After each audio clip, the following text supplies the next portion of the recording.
Yo, what's up everyone? Daniel Yuck here. Thank you all for tuning in today. I appreciate it. Today I want to go ahead and touch base and I want to try and shed as much light as I can on green soap.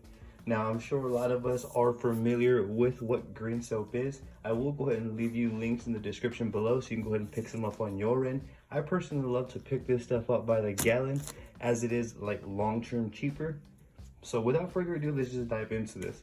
I want to actually point out first and foremost, I'm not going to lie, when I first started tattooing, I thought that green soap was going to be actually green, but it turns out that it's not. You're actually going to be able to see the color within this video as well. I wanted to go ahead and shed some light on the bottle, that you will see what it looks like right here. This is a gallon. I can barely stand it up where you all can see it. This is the actual gallon right here of the green soap. You can go ahead and pause it if you need to. Just has some warning and ingredients, as you all can see right here. Comment down below if you can smell the green soap already, just from me showing it to you. And then over here, it says uses. So I'm just showing you all the bottle and what this looks like. This is the gallon of green soap. It says tincture of green soap USP, liniment of soft soap. So let's go ahead and put this over to the side. I have a smaller version right here. This actually comes in a set with this bottle and this right here. So I'm gonna actually show you all my mixture and show you all how I dilute it as well when I'm setting up for my actual tattoo stations. So this is what the bottle looks like.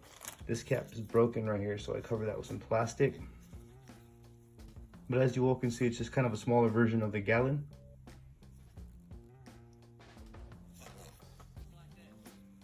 So if you haven't seen what green soap looks like, we'll go ahead and show you here today. I'm gonna go ahead and open the bottle.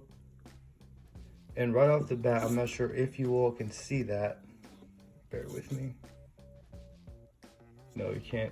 What I'm gonna go ahead and do is get to the diluting process so that we actually can see the color. So what I have in here is distilled water. You can use sterile water, distilled water. I've seen people use distilled. I've seen people use sterile water. To each their own. You're gonna get to where you're going. For this, I'm gonna use distilled water. And I went ahead and I filled it up to the second to the last mark, as you can see right here. So I can't actually turn it this way and show you all because the water flips that way. So what I'm doing is I'm using enough distilled water to reach this mark right here. And then after that, I'm gonna go ahead and fill all of this up with green soap. I don't want to put too much green soap, as upon spraying fresh tattoos with this water, you don't want it to burn the client. If you put too much green soap, then that's basically what's going to happen. Now let's go ahead and apply some green soap into here. Now let me go ahead and get down here so I can see. And this is what the color of green soap is. Make sure I get this on camera. It's like a yellowish color. And as you can see, the water is changing colors, and we filled it up and now it is at 250. This is distilled water and green soap. And from that point forward, I'm just gonna shake it up a little bit, make sure that the soap mixes in with the water real well. And this is what my solution looks like. This is what I'm gonna go ahead and use to spray upon finishing my tattoos and upon wetting my napkins or anything that involves saturation of a liquid. I'm gonna go ahead and use this liquid the entire way.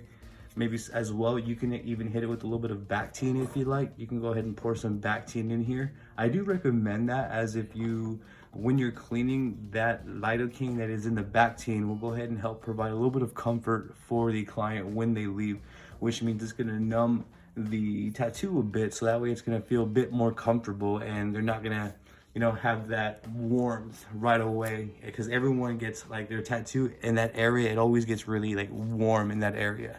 So this will help, you know, with that sort of discomfort. For those who are curious, this is actually what I was talking about. This is bactine.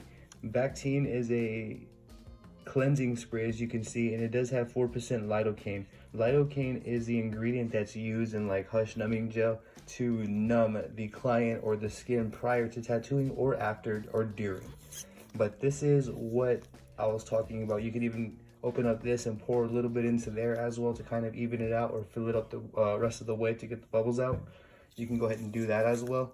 And to do that, you would just pop off the top. Forgive me there. And then you're gonna wanna go ahead and open up this right here.